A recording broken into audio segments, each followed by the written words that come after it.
Shalom saudara yang dikasihi Tuhan. Selamat hari Minggu. Senang dan bahagia rasanya karena masih bisa menyapa saudara hari ini, yaitu pada minggu kita, Minggu Seksagosima, tanggal 7 Februari 2021. Kita bersyukur Tuhan beri anugerah yang sangat luar biasa memimpin kehidupan kita. Kita boleh masuk di minggu pertama bulan Februari dengan keadaan sehat, dalam keadaan baik tentunya, penuh dengan sukacita diberkati Tuhan di sepanjang mendengarkan khotbah kita hari ini. Saudara yang dikasihi Tuhan, pada pagi hari ini sebelum kita mendengarkan doa ini, mari kita merendahkan diri, kita terlebih dahulu berdoa. Kita berdoa saudara. Kiranya damai sejahtera Allah yang melampaui segala akal, itulah yang memelihara hati dan pikiranmu dalam Kristus Yesus Tuhan kita. Amin. Saudara yang dikasihi Tuhan, firman Tuhan yang menjadi khotbah dalam minggu kita hari ini terambil dari kitab Yesaya pasal yang ke-40 ayat 27 saudara sampai ayat yang ke-31. Mari saudara membuka Alkitab saudara dan saya akan membacakan firman Tuhan ini untuk kita. Mari kita dengarkan bersama, demikian bunyinya. Mengapakah engkau berkata demikian hai Yakub, dan berkata begini hai Israel, hidupku tersembunyi dari Tuhan, dan hakku tidak diperhatikan Allahku. Tidakkah kau tahu dan tidakkah kau dengar? Tuhan ialah Allah kekal, yang menciptakan bumi dari ujung ke ujung. Ia tidak menjadi lelah dan tidak menjadi lesu, tidak terduga pengertiannya. Dia memberi kekuatan kepada yang lelah dan menambah semangat kepada yang tidak berdaya. Orang-orang muda menjadi lelah dan lesu, dan teruna-teruna jatuh tersandung. Tetapi orang-orang yang menanti-nantikan Tuhan mendapat kekuatan baru.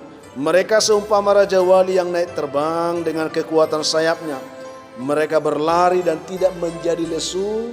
Mereka berjalan dan tidak menjadi lelah.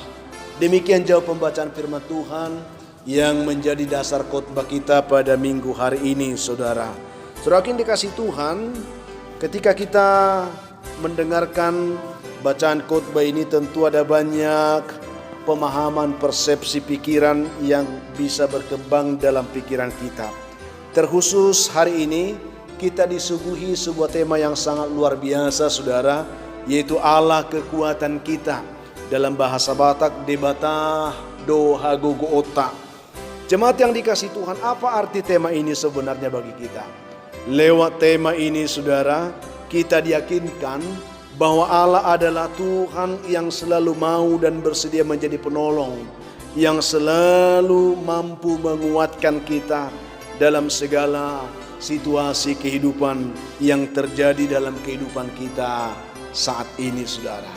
Jadi Allah itu kekuatan kita, Tuhan itu kekuatan kita saudara. Memang perlu kita pahami, dilihat dari sisi konteks teks pembacaan kita ini saudara. Di sana kita melihat bahwa umat Tuhan pada saat itu mengalami situasi kehidupan yang sangat berat karena mereka sedang dalam pembuangan di Babel saudara. Di tengah pembuangan itu mereka mengalami pergumulan yang berat karena mereka diperbudak saudara. Biasalah sebagai tawanan pasti mereka diperbudak, diperhamba, dan ada banyak hal yang mereka tidak bayangkan sebelumnya bisa terjadi di sana, yaitu penganiayaan mungkin, penderitaan dan pergumulan-pergumulan yang lain. Oleh karena itu mereka kecewa saudara. Mereka tidak menyangka bahwa Tuhan tega meninggalkan mereka seperti itu. Memang kita bisa lihat dari sisi konteks yang terjadi bahwa umat Tuhan itu mereka diizinkan Tuhan terbuang karena pelanggaran mereka, karena dosa mereka saudara, karena mereka meninggalkan Tuhan itu sebenarnya. Dan Tuhan mengizinkan mereka mengalami sesungguhnya bukanlah penghukuman yang membinasakan, tetapi itu bentuk kasih Tuhan yang nyata menuntun mereka supaya mereka dituntun hidup lebih baik dan mereka boleh dibawa kembali kepada Tuhan. Itu yang perlu kita lihat. Dalam kekecewaan itu saudara, mereka melihat sepertinya Tuhan tidak kunjung datang untuk menolong mereka. Tuhan seakan-akan berdiam diri dan seakan-akan tidak mau merespon seruan umatnya pada saat itu. Dan klimaks kekecewaan mereka atau keputusasaan mereka itu pecah saudara, ketika mereka mempertanyakan tentang keberadaan Tuhan pada saat itu. Sehingga ekspresi kekecewaan tentang keberadaan Tuhan itu membuat mereka kelihatannya mempertanyakan. Dia katakan di ayat yang ke-27, hidupku tersembunyi dari Tuhan dan hakku tidak diperhatikan Allahku. Itu menjadi sebuah klimaks, ya, puncak, ya, kekecewaan mereka. Mereka memang katakan, memang hidup kami tersembunyi di depan Tuhan. Memang Tuhan tidak memperhatikan kami lagi, dia katakan saudara. Saudara yang dikasihi Tuhan Yesus Kristus, dalam situasi dan kondisi yang tidak stabil, yang tidak menentu seperti itulah Nabi Yesaya diutus oleh Tuhan, yang juga pada saat itu juga ikut terbuang ke Babel, untuk memberikan mereka penyadaran, untuk menyadarkan mereka, ya, bahwa pembuangan yang dialami oleh umat Tuhan pada saat itu adalah karena ketidaksetiaan mereka kepada Tuhan. Ini sebenarnya. Jadi jangan kita merasa kita mengeluh mempertanyakan Tuhan tanpa kita mengenal diri kita terlebih dahulu. Sadar dulu mengapa kita mengalami semuanya itu. Itu karena ketidaksetiaan mereka kepada Tuhan. Sehingga dalam kesengsaraan itu saudara, sang nabi yaitu Yesaya mengajak umat Tuhan untuk kembali menyadari kepribadian, keberadaan mereka, supaya mereka boleh dikuatkan kembali, supaya mereka dibangkitkan semangatnya kembali untuk melihat Tuhan, datang kepada Tuhan.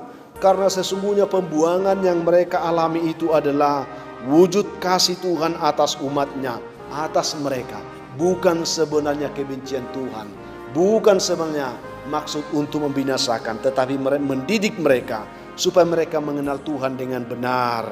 Itu yang kita lihat di situ saudara. Karena itu selalu ada keyakinan bahwa Tuhan tidak pernah meninggalkan mereka. Walaupun dalam keluh kesah mereka, Tuhan sudah meninggalkan kami. Ketika kita melihat bahwa itu pendidikan Tuhan, ya, untuk mendidik mereka, kita akan melihat bahwa memang Tuhan tidak meninggalkan. Karena sekalipun kita diizinkan mengalami pergumulan, Tuhan ada di sana untuk mendidik, untuk menuntun kita di dalam kasih. Itu yang kita lihat. Lewat kebenaran firman Tuhan hari ini saudara, kita diingatkan bahwa Tuhan adalah Allah yang penuh kasih. Itu intinya saudara. Dan dalam kasihnya, Ia pasti akan mendidik saudara, supaya kita menjadi pribadi yang tangguh, supaya kita menjadi pribadi yang kuat tentunya, dan menjadi pribadi pemenang, bukan pecundang yang selalu ingin mengeluh dan kalah. Kegagalan kita memahami hal ini sesungguhnya lah yang sering membuat kita saudara kecewa. Bahkan tidak sedikit orang yang akhirnya meninggalkan Tuhan karena mereka gagal menangkap semuanya ini. Mereka tidak memahami kasih Tuhan dalam penderitaan yang dihadapinya. Itu yang kita dapatkan di sini. Mereka inilah yang disebut dalam pembacaan kita di sini, dikatakan orang-orang muda yang menjadi lelah dan orang-orang muda yang menjadi lesu dan teruna-teruna yang tersandung. Mereka menjadi lelah, mereka menjadi lesu, putus asa, tersandung mereka, jatuh mereka hanya karena ketidakpahaman mereka, hanya karena ketidakartian mereka tentang kasih Tuhan. Artinya saudara, pengenalan mereka akan keberadaan Tuhan ternyata masih sangat dangkal. Jadi orang-orang selalu hidupnya kecewa, orang-orang yang hidupnya selalu putus asa, artinya engkau belum mengenal Tuhan dengan benar. Itu saudaraku. Untuk itu pertanyaan yang perlu kita renungkan dari tema ini adalah bagaimana caranya supaya sungguh-sungguh Allah itu menjadi kekuatan bagi kita. Mari kita perhatikan saudara satu persatu. Ada 3 hal yang ingin saya bagikan di dalam kesempatan ini kepada kita.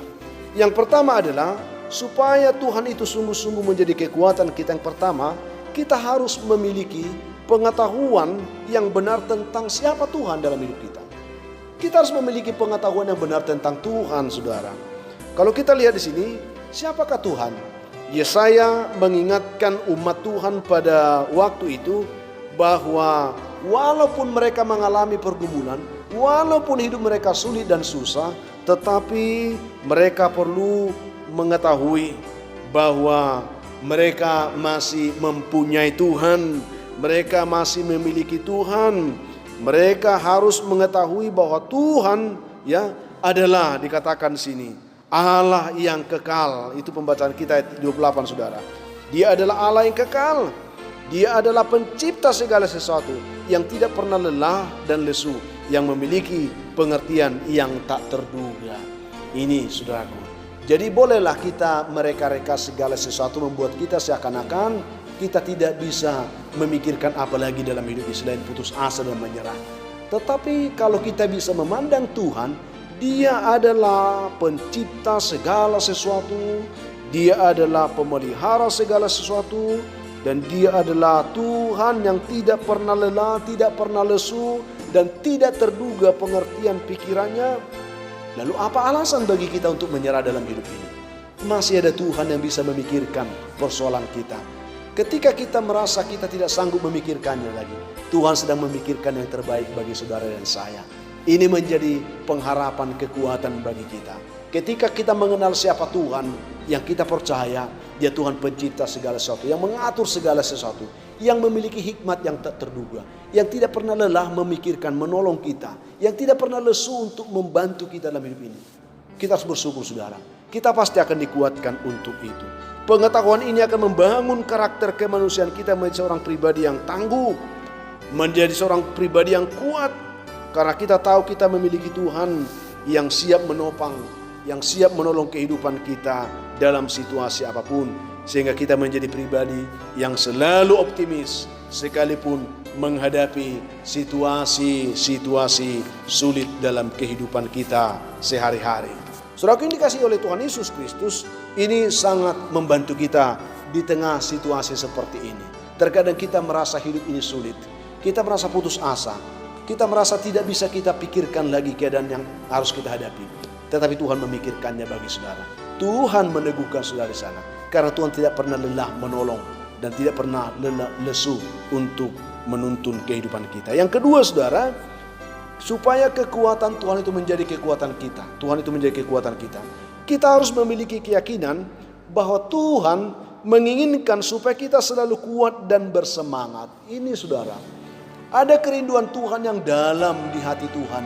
Tuhan mau supaya anak-anak ini jangan cengeng, saudara. Tuhan mau supaya kita semua kuat. Tuhan mau supaya kita semua semangat dalam menjalani hidup ini. Anak-anak Tuhan akan kelihatan dari sini. Kalau kita katakan kita anak Tuhan, tetapi selalu kita lemah, selalu kita putus asa, selalu kita mengeluh, di manakah Tuhan dalam hidup kita? Tetapi sekalipun hidup ini susah, sekalipun hidup ini penuh dengan pergumulan, tetapi kita selalu kuat, selalu bersemangat, selalu optimis, selalu bergairah. Itu artinya bahwa Tuhan sedang bekerja menopang kehidupan kita. Saudaraku yang dikasihi Tuhan, itulah yang dapat kita lihat dalam penjelasan ayat 29. Dia katakan di sana, Dia memberi kekuatan kepada yang lelah dan menambah semangat kepada yang tidak berdaya. Dia Tuhan yang memberikan kekuatan. Kalau engkau merasa engkau lelah, yakinlah saudara, Tuhan menginginkan engkau kuat saat ini. Dia memberikan engkau kekuatan. Kalau engkau merasa engkau lelah, saudara, yakinlah Dia Tuhan yang menginginkan engkau tetap semangat. Dia akan memberikan engkau semangat hari ini. Itu yang kita dapatkan. Agak terlalu berlebihan jika kita harus mengukur kehendak Tuhan dengan kehendak kemanusiaan kita. Ini yang sering terjadi, saudara. Kita selalu mengukur kehendak Tuhan dari kehendak kemanusiaan kita. Ketika apa yang kita kehendaki tidak tercapai, kita merasa bahwa Tuhan itu gagal, saudara. Sementara tidak, bukan Tuhan yang gagal. Kita yang gagal untuk menangkap kehendak dan keinginan Tuhan bagi setiap kita. Dengan kata lain, saudara, kita harus dapat melihat kehidupan ini secara jujur, bahwa perjalanan hidup yang kita lalui bukanlah jalan yang mudah dan mulus memang, melainkan ada banyak rintangan yang turut menghiasi perjalanan hidup kita sehari-hari. Itu fakta. Kita harus menghadapi situasi yang real, saudara. Entah itu suka maupun duka, tangis maupun tawa, kesedihan maupun kebahagiaan. Dan itulah kehidupan yang sesungguhnya kita hadapi. Kita tidak bisa menutup mata tentang kehidupan ini. Bahkan tak jarang kaki kita pun terantuk pada batu, terpeleset pada lubang, tergelincir dan jatuh oleh karena kerikil-kerikil yang tajam dan tak terhindarkan. Yang paling parah lagi, kita bisa seperti menghadapi tembok yang besar yang tidak ada ujungnya dan keluarnya. Dalam situasi seperti itu, secara logika kita pasti lemah, kita pasti bisa putus asa. Sehingga saya katakan jangan ukur Tuhan dengan ukuran kemanusiaan kita, tetapi yakinlah saudara, miliki keyakinan bahwa Dia Tuhan yang besar, yang menginginkan supaya kita tetap kuat. Tuhan tidak pernah menginginkan anak-anaknya lemah, cengeng, dan tak berdaya. Tuhan mau selalu kita kuat saudara. Apapun kehidupan, lihatlah itu secara nyata. Tetapi pandang Tuhan yang selalu siap membantu engkau, yang selalu siap menguatkan dan bersemangat kepadamu. Itulah yang kita lihat di sini saudara. Akan tetapi yang terpenting di sini adalah apa yang harus kita lakukan saat menghadapi semua kenyataan ini. Ini mungkin yang perlu. Apakah kita sudah siap menghadapinya? Atau apakah kita harus menyerah dengan situasi itu? Kita bisa saja menangis, kita bisa saja meratap, mengeluh, ya, marah. Dan yang lebih ekstrim lagi adalah ada banyak orang yang nekat bunuh diri saudara. Ini luar biasa, jangan sampai seperti itu. Beratnya beban hidup saudara yang terus menekan kehidupan kita. Itu seolah-olah seperti tembok yang berdiri di depan kita, yang terlalu kokoh untuk ditembus dan terlalu tinggi untuk kita panjat. Memang sulit dan sulit. Itu yang selalu kita katakan. Tebalnya kabut di depan kita, seolah-olah itu sama dengan tembok baja yang tak mungkin kita tembus. Ya, tapi saya ingin katakan saudara, bukankah anggapan yang demikian yang ditanamkan oleh seorang pecundang, oleh setan dalam diri orang-orang pecundang atau pengkhianat, ya, tetapi tidak untuk seorang pemenang yang memiliki keyakinan bahwa Tuhan selalu menguatkan, yang memiliki keyakinan bahwa Tuhan selalu memberikan semangat. Tetapi bagi orang-orang pecundang yang selalu, ya, ingin hidup yang pintas, dia tidak akan bisa menerima kenyataan itu. Lewat kebenaran firman Tuhan yang kita terima hari ini saudara, kita dituntun untuk selalu memiliki keyakinan bahwa Tuhan selalu menginginkan supaya kita semua selalu kuat. Yakinlah saudara, Tuhan selalu ingin kuat, kita kuat. Tuhan selalu ingin kita bersemangat karena Dialah kekuatan kita dan Dia sumber semangat bagi kita. Itu dia. Jadi kekuatan yang Tuhan harapkan diberikan kepada kita itu ada dalam dirinya. Kalau kita selalu mengandalkan Tuhan, hidup dalam Tuhan, ya, Dia akan selalu menjadi sumber kekuatan dan semangat bagi kita. Tetapi ketika kita di luar Tuhan, firman Tuhan katakan, di luar aku kamu tidak dapat berbuat apa-apa. Itu yang kita dapatkan dari situ. Yang ketiga, yang terakhir saudara, supaya Allah itu sungguh-sungguh menjadi kekuatan kita, kita harus memiliki komitmen untuk tetap menantikan dan mengandalkan Tuhan. Itu yang kita dapat dari bacaan kita hari ini. Dalam ayat 30 sampai 31 di sana digambarkan bahwa seorang pemenang adalah seumpama raja wali yang terus naik, ya, terbang dengan kekuatan sayapnya.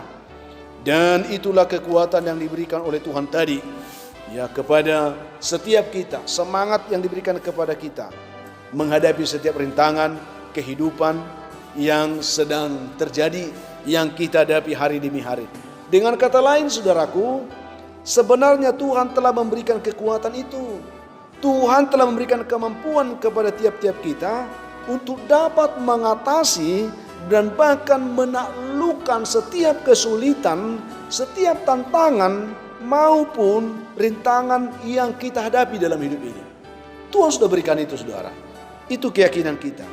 Sehingga penulis, ya, Yesaya ini katakan sangat sadar dia bahwa hidup ini bukanlah sesuatu yang terjadi secara kebetulan, melainkan sebuah rencana mulia dari Tuhan yang harus kita jalani dengan kerja keras seumur hidup kita saudara.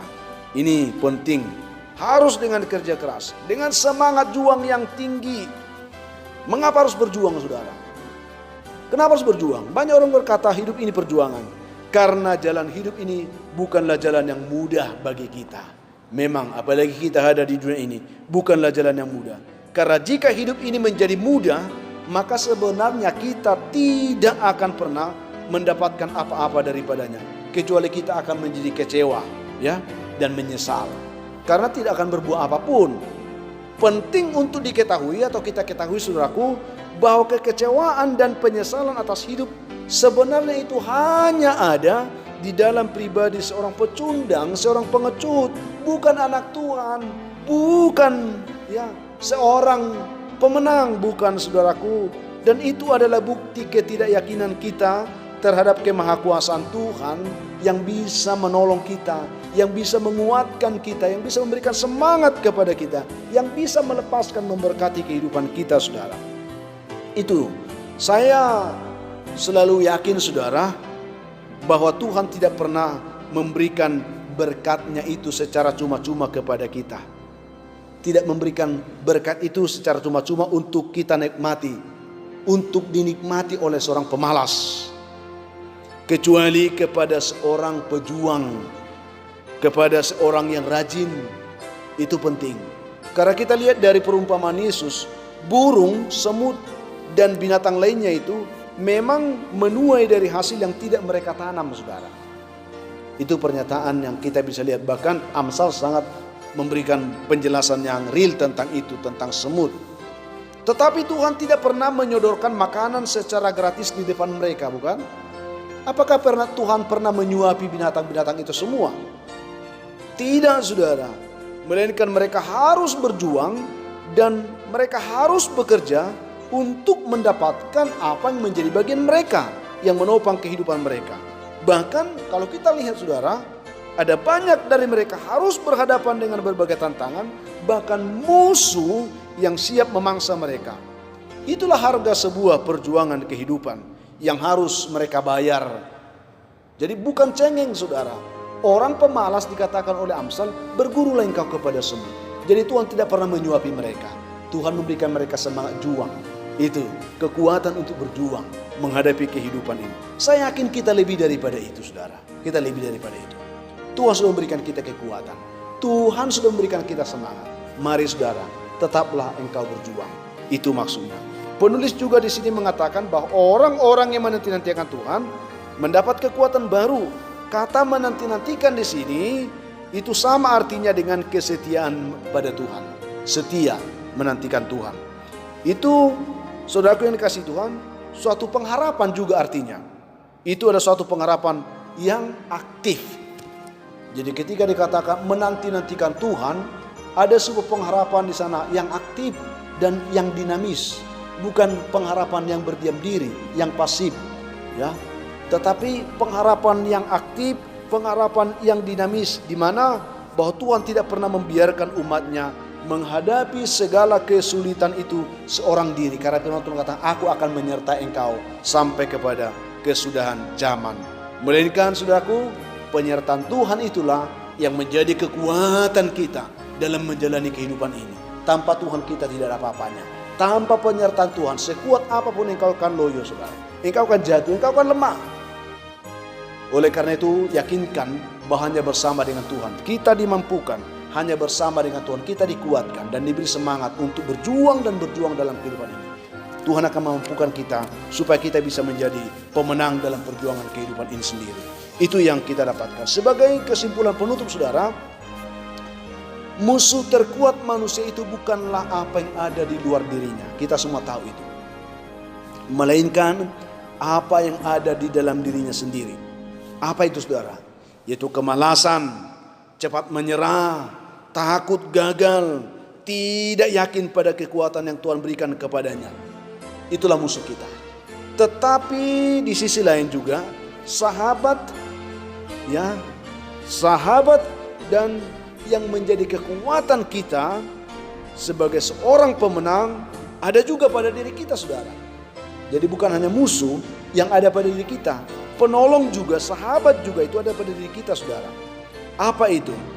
Yaitu kerajinan, ketekunan, keyakinan, keberanian untuk mencoba walaupun gagal, tidak gampang menyerah, dan selalu yakin atas kemampuan yang telah Tuhan berikan dalam kehidupan kita.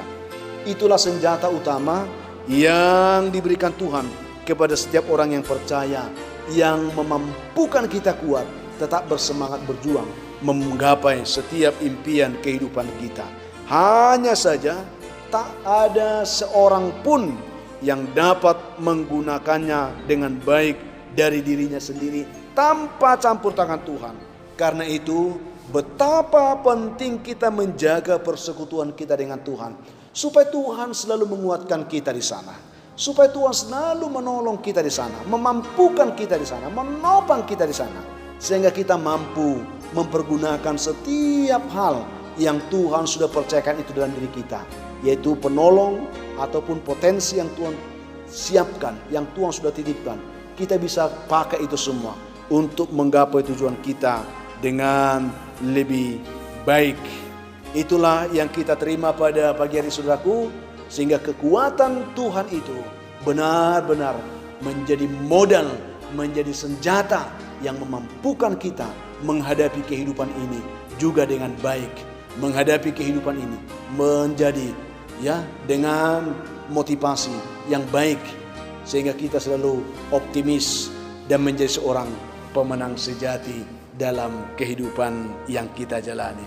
Kiranya kebenaran yang menyapa kita hari ini menjadi rema yang menuntun iman kita, sehingga kita benar-benar dapat kuat, semangat dalam hidup ini menghadapi persoalan dan kesulitan apapun yang sedang terjadi saat ini, yang kita hadapi, baik sebagai pribadi, baik dalam rumah tangga, dalam kehidupan sosial masyarakat, dalam jemaat, dan dalam kehidupan apapun di tengah-tengah dunia ini. Dengan kebenaran ini, dengan keyakinan bahwa Tuhan adalah kekuatan kita, kita dimampukan untuk tetap kuat, semangat, rajin, optimis untuk menggapai segala impian kehidupan kita bersama dengan Tuhan. Tuhan menguatkan kita untuk menerima dan hidup melakukan kebenaran firman Tuhan yang kita terima saat ini. Amin. Kita berdoa. Tuhan yang baik, terima kasih untuk firman yang boleh kami terima. Biar Tuhan membantu kami supaya kami benar-benar tahu bahwa memang Tuhan adalah kekuatan kami. Tuhan yang akan menolong kami, memberikan kami semangat, sehingga kami boleh tetap maju, berjuang, menggapai setiap impian hidup kami bersama dengan Tuhan. Tantangan apapun yang kami hadapi, kami yakin Tuhan akan menguatkan kami menghadapinya dan menjadi pemenang. Berkati umat yang lemah dimanapun mereka mendengarkan khotbah ini. Kuatkan mereka. Yang putus asa berikan pengharapan. Yang berduka hiburkan. Yang berbeban berat Tuhan berikan mereka kelegaan. Khususnya dalam pergumulan sakit penyakit, hamba doakan mereka. Ulurkan tanganmu, jamah mereka, pulihkan dan sembuhkan dalam nama Yesus. Hamba juga berdoa Tuhan saat ini untuk anak Tuhan yang sedang bergumul mencari pekerjaan. Biarlah mereka juga boleh melihat rencana Tuhan dalam hidup mereka. Membukakan lapangan pekerjaan yang baik. Yang mencari jodoh, kiranya pun mereka diberkati Tuhan. Yang mengharapkan keturunan pun diberkati Tuhan. Anak-anak kami semua dalam pergumulan pendidikan mereka pun Tuhan berkati mereka semuanya. Hamba juga berdoa bersyukur untuk anak Tuhan yang hari ini berulang tahun, yang mendapatkan berkat sukacita dari Tuhan. Biarlah sukacita mereka diberkati oleh Tuhan. Dan masih banyak umat-Mu Tuhan yang dalam pergumulan baik pribadi, rumah tangga, apapun yang dihadapi oleh umat Tuhan saat ini. Biarlah Tuhan menguatkan, memberikan mereka semangat untuk maju, berjuang, dan menang. Dalam nama Tuhan Yesus kami berdoa. Amin. Saudara yang dikasihi Tuhan, apapun keadaan hidup yang mungkin sudah hadapi saat ini, saya hanya ingin katakan tetaplah kuat, semangat, dan bersukacita senantiasa, mengucap syukur atas segala sesuatu. Dan kalau saudara mempunyai beban, saudara rindu sungguh didoakan, hubungi kami saudara di nomor telepon yang tertera di saudara. Kami siap membantu mendukung saudara dalam doa. Dan kami juga memohon bantu kami saudara untuk selalu men-share video khotbah ini, supaya ada banyak orang bisa menonton dan mereka juga boleh diberkati oleh Tuhan seperti saudara hari ini. Itu harapan dan doa kami. Sehingga saudaraku yang dikasihi Tuhan, biarlah kiranya persekutuan kita hari ini diberkati Tuhan untuk meneguhkan iman saudara. Saya menyampaikan untuk kita semua, saya Pendeta Linti Dongoran, Pendeta GKP Jemaat Khusus Horesan Medan, menyampaikan selamat hari Minggu, Seksagesima. Tuhan memberkati saudara dimanapun mendengarkan renungan ini. Sampai jumpa di kesempatan lain. Shalom.